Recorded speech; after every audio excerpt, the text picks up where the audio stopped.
My name is Lily Adams. I'm 34 years old, and just 17 days before my younger sister's wedding, my parents sent me an email that changed everything. It wasn't an invitation, it was a list of 5 conditions I had to obey if I wanted a seat in the ballroom. I had to drop every financial complaint against my sister, sign a confidentiality agreement, give up my claim to our grandmother's property, contribute $25,000 toward the wedding, and stand in front of everyone to read a public apology for damaging family unity. At the bottom, my father had written, "Complete all 5 and we'll let you come." I read the message twice. Then noticed the attachment they expected me to sign before midnight. They thought the deadline would frighten me. Instead, it clarified everything. I typed 4 words. I declined all 5, sent the reply, booked a beach suite in Malibu for the wedding weekend, and called a courier about one final gift. The box looked elegant enough for a bride who had turned her wedding into a 300-person performance. Inside, however, was something she had spent 2 years making sure no one would ever see. I knew she would open it publicly because she had already ordered the MC to announce every expensive present from important family. What she did not know was that my gift had no jewelry, no cash, and no apology. It contained a timeline, a voice recording, and one document carrying a signature that looked exactly like mine, but was not. Before I tell you what she said and what happened after that box was opened, tell me, what time is it for you right now? Where are you watching from? And what is the weather like there? I'm curious to see how far this story will travel. The first person I mentioned in that email was my younger sister. Her name was Natalie, and for most of our lives, my parents treated her mistakes as emergencies. Everyone else was responsible for solving. She was charming in public, quick with compliments, and gifted at making people feel chosen. At home, she measured relationships by usefulness. When she needed a college deposit, I loaned her the money. When she left a marketing job after 6 months, I helped her rewrite her resume and covered 2 months of rent. When she launched a luxury event company, I introduced her to 3 clients from my accounting firm. Every favor came with the same promise: she would repay me when things stabilized. Things never stabilized, the promises simply changed shape. Our grandmother had seen the pattern before anyone else admitted it. She left a restored coastal house called Mariners Point to Natalie and me in equal shares with a strict clause requiring both signatures for loans, sales, or major renovations. The place had sentimental value, but it also generated steady income from small weddings and corporate retreats. I handled the books. Natalie handled promotions. That arrangement lasted until she became engaged to a restaurant developer named Daniel Mercer. He was thoughtful, successful, and completely convinced that Natalie had built her company without family money. I did not dislike him. In fact, that made everything worse. 6 months before the wedding, I noticed a loan payment in the Mariners Point ledger that I had never approved. The lender's description was vague, and when I asked Natalie about it, she laughed and said it was a temporary line of credit for renovations. I requested the loan file. She delayed. My parents told me not to create tension before the wedding. Then the lender finally sent a partial copy, and there it was, a commercial note for $240,000 secured against the property bearing what appeared to be my electronic signature. I had never seen the document. I had never authorized the loan. When I confronted Natalie privately, she did not deny using the money. She said the wedding had grown more expensive, her company had cash flow problems, and Daniel's new restaurant needed a bridge investment. Then she leaned across my desk and said, "You own half of something valuable. I needed you to act like family." I told her a forged signature was not a family favor. She rolled her eyes and accused me of being jealous because she was getting married first. That evening, my mother called and said Natalie had made a technical mistake that could be fixed if I signed retroactive consent. My father followed with a message reminding me how embarrassing an investigation would be for everyone. I refused. 2 weeks later, the 5 conditions arrived. The confidentiality agreement was not really about wedding behavior. Buried on page 6 was language releasing Natalie, my parents, their companies, and the lender from any claims related to prior financial decisions. The public apology was never really about making peace. It was meant to make me appear unstable before I had the chance to challenge the forged loan. The $25,000 contribution would quietly replace money that had already disappeared from the property account. and giving up my share of Mariner's Point would hand Natalie complete control of the collateral. For the first time, I saw the 5 conditions as part of a single coordinated plan instead of a series of personal insults. They weren't offering me permission to attend a wedding. They were asking me to erase the evidence against them while smiling for family photographs. I forwarded every document to my attorney, then called my closest friend, Emma Reed. We'd been friends since graduate school, and years earlier she had warned me that loyalty without boundaries eventually turns into unpaid labor. She listened without interrupting. When I finished, she asked only one question: "Do you want to be understood or do you want to be protected?" "Both," I answered. "You may have to choose the order," she said. Protection comes first. That night, I placed a fraud alert on my credit, requested the complete loan file, and instructed my attorney to notify the lender that my signature was being disputed. Then I booked a trip to Malibu. The vacation was real. I needed distance from the wedding, and from the version of myself my family expected to appear whenever they called, but the gift was real too.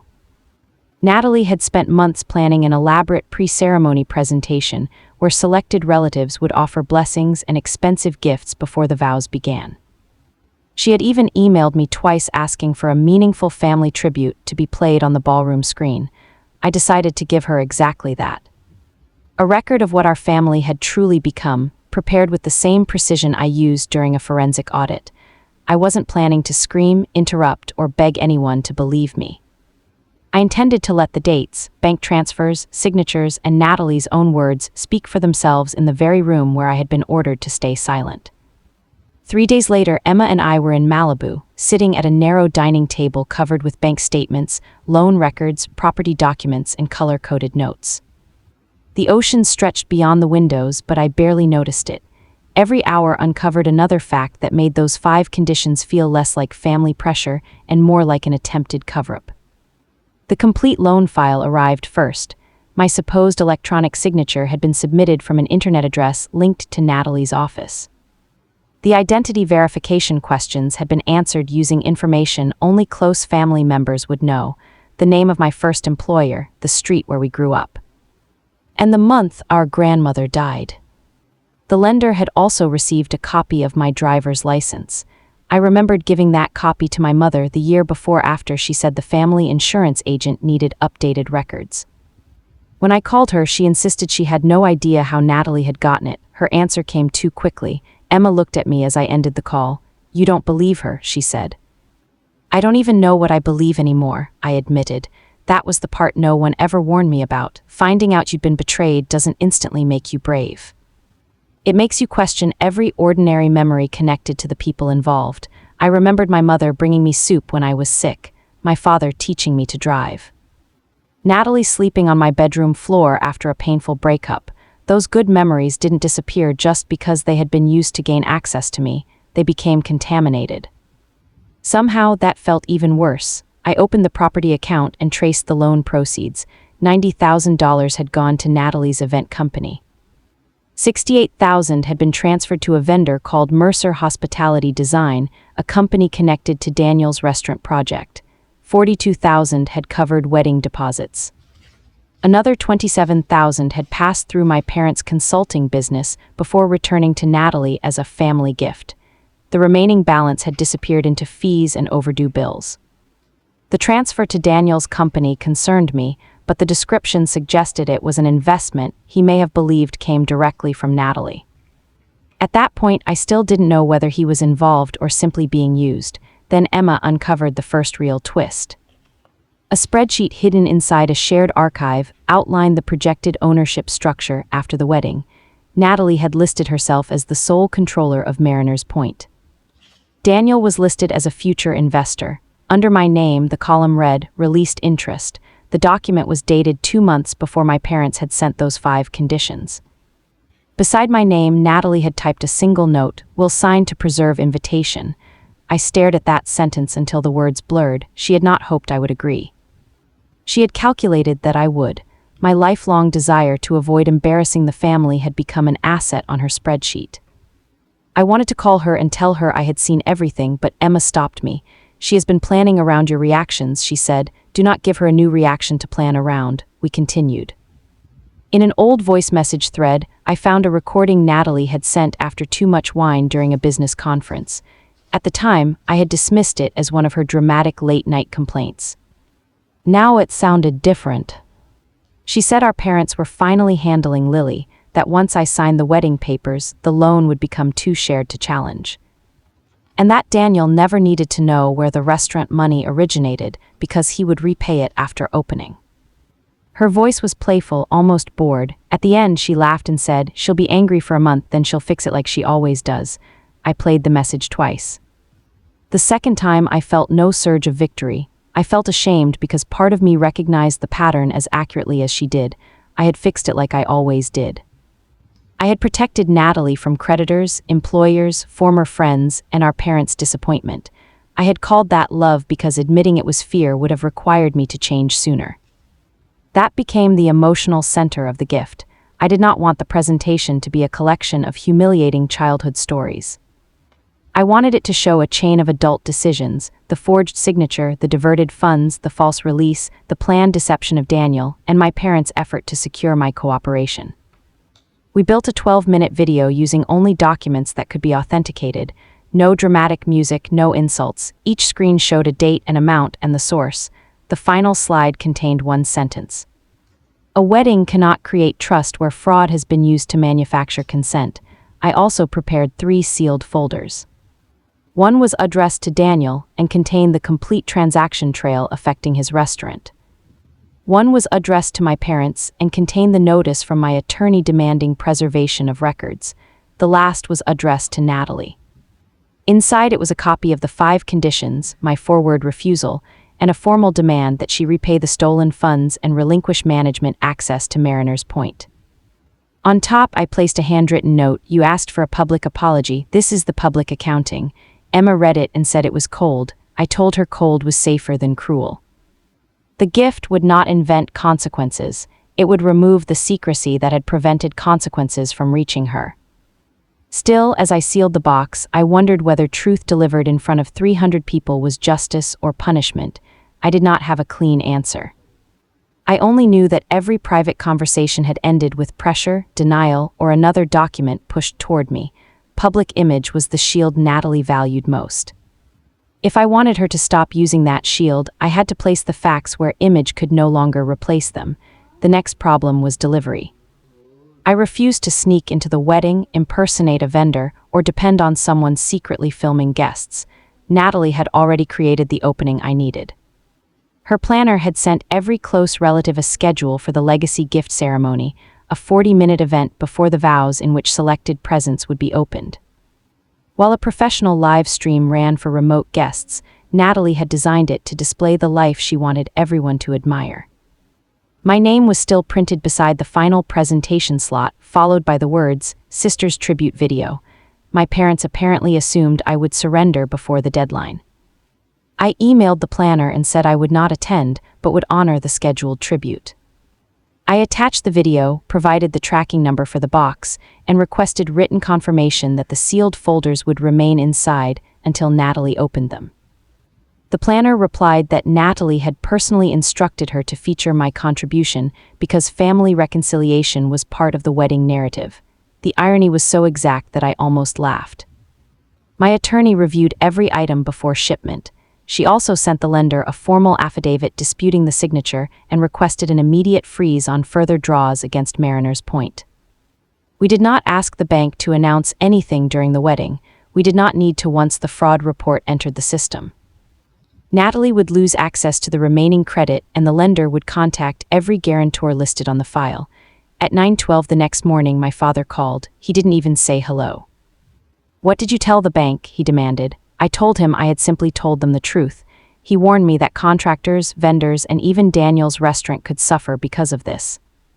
I asked why my forged signature had been acceptable when I was the only one expected to bear the consequences. "This is bigger than one signature," he said. That single sentence revealed more than he meant to. I asked if he had known about it. He stayed silent for 4 long seconds before finally saying my mother had only provided my identification because Natalie promised the paperwork was temporary. I immediately wrote down the exact time of his admission on a legal pad. "So you let her use my driver's license," I said. He replied that sometimes parents have to make difficult choices to keep a family together. I told him that a family held together by unauthorized debt was already broken. His voice softened as he offered me another deal. Sign the release, attend the wedding quietly, and he would convince Natalie to repay me over the next 5 years. I asked what would guarantee those payments. "Trust," he answered. I ended the call. My mother tried a different approach. She sent me old photographs of Natalie as a little girl, followed by a message saying my decision would define me forever. For a moment, I almost replied. Instead, I forwarded everything to my attorney and turned off my notifications. That evening, Natalie called from an unknown number. Her first words were, "Do you have any idea what you're threatening?" She insisted the loan was nearly paid off, Daniel would be humiliated, and our parents could lose their business.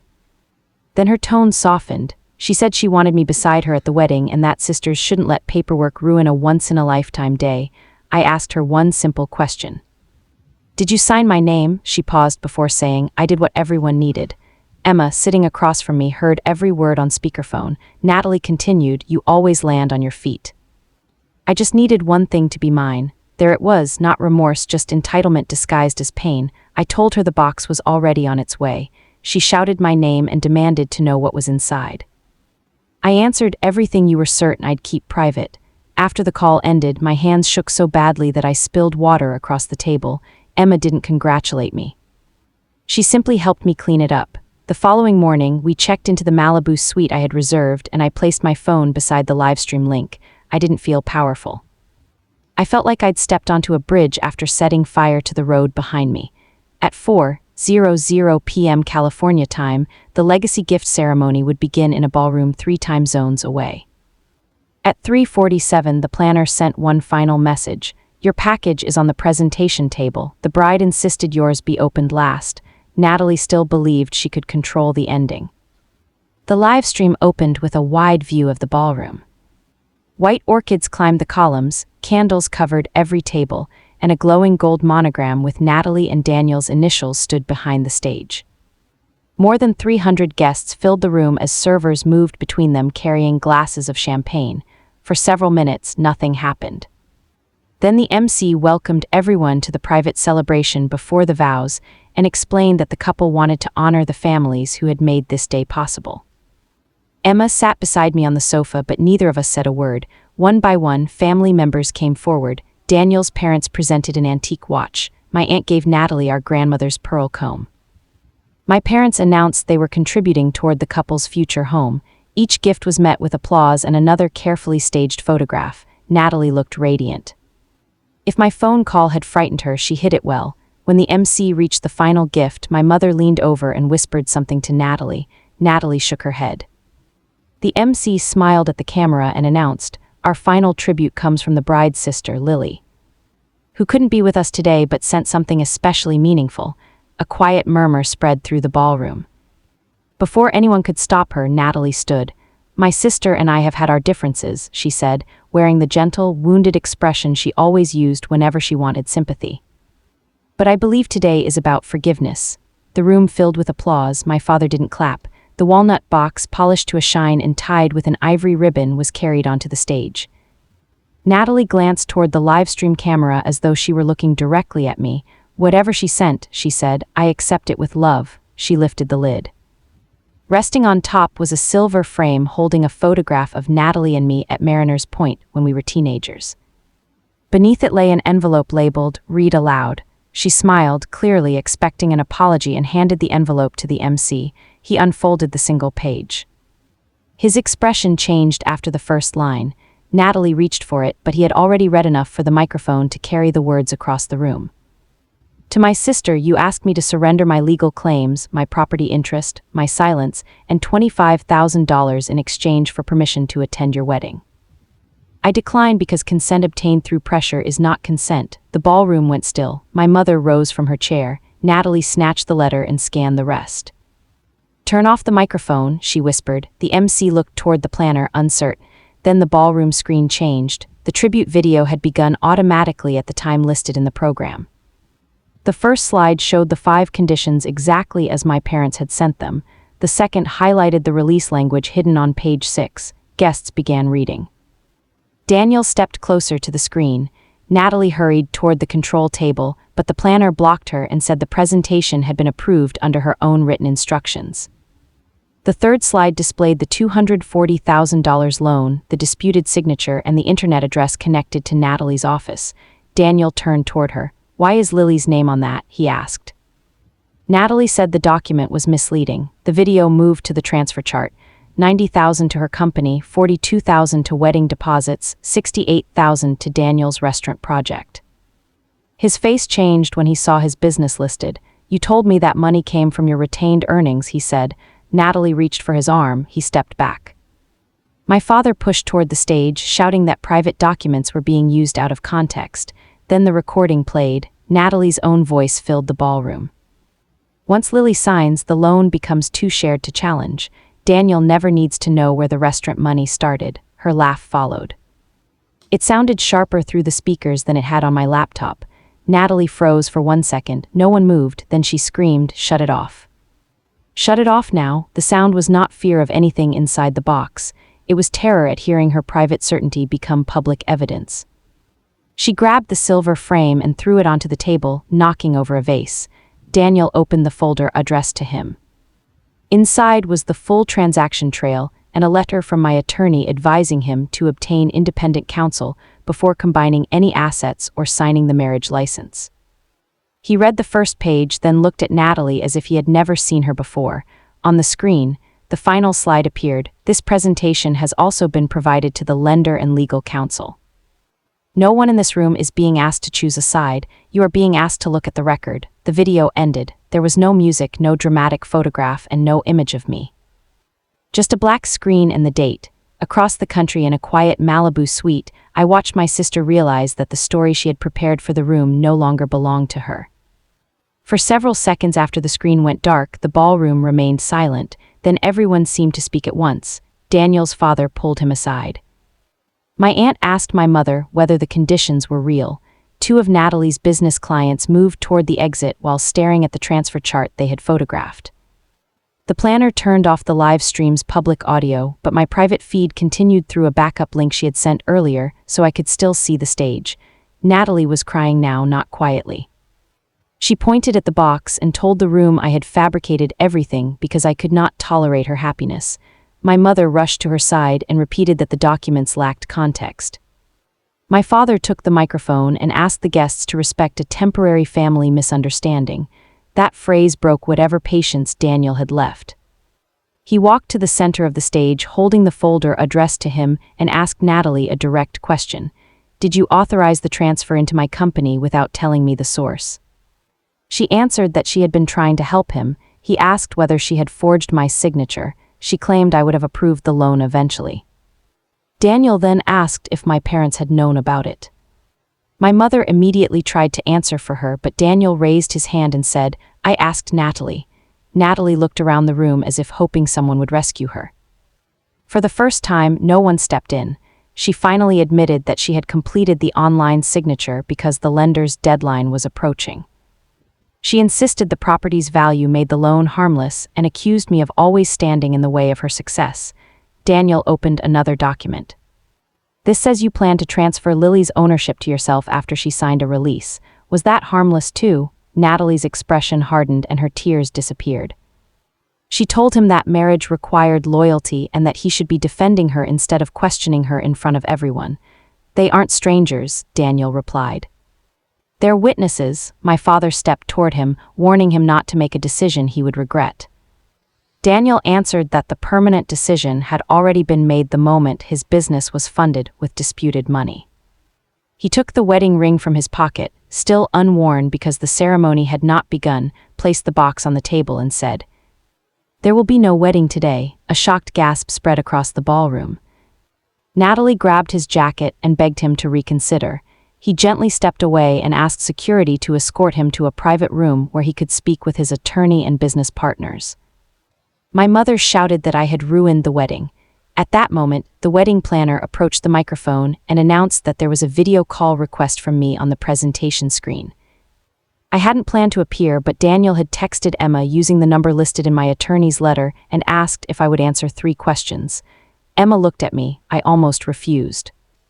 Then I remembered how many times my family had spoken about me while never allowing me to speak for myself. I accepted. My face appeared on one of the side screens and the ballroom fell silent again.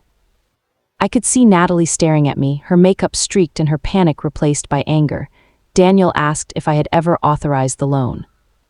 No, he asked if I had approved transferring my ownership to his company. No, he asked if I had demanded that the wedding be canceled. No. I challenged the forged signature and revealed where the money came from. What you choose to do with that information is your decision. Natalie yelled that I was pretending to be innocent after choosing the perfect moment to humiliate her. I calmly replied, "You're right about one thing. I chose a public setting because every private conversation was used to pressure me into staying silent. You wanted my surrender displayed on that screen. Instead, I gave everyone the documents. My father ordered the technician to end the call. Let her finish," Daniel said. I didn't give a speech. Instead, I looked at my parents and asked whether they had given Natalie a copy of my driver's license. My mother covered her mouth. My father quietly admitted it had been a mistake. I then asked whether they had actually read the release before insisting that I sign it.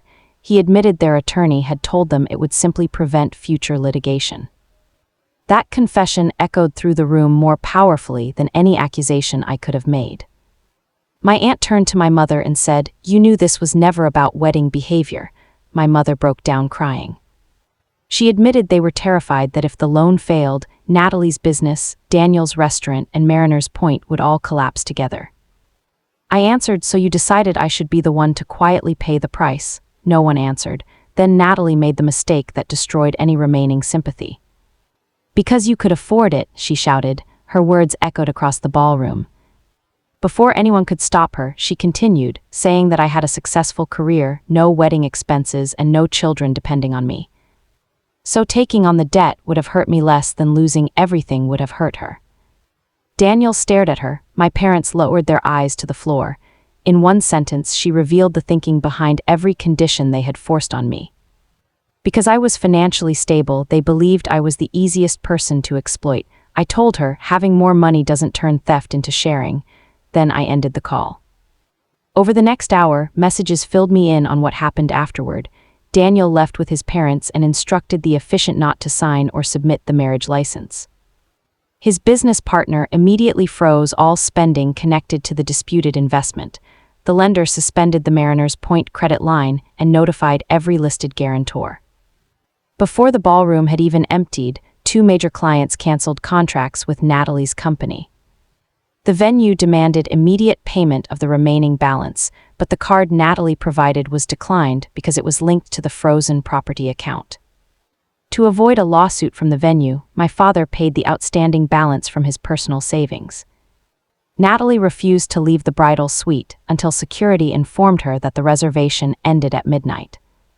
By then, the flowers, the live band, the custom dinner, and the monogrammed stage remained exactly as they were, prepared for a wedding that would never happen.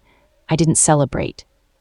I simply closed my laptop and stepped onto the balcony. The ocean below was almost completely dark except for the silver light reflecting off the waves.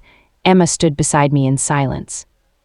I had wanted the truth to bring consequences. I never expected those consequences to feel so much like grief. The investigation continued for 7 months.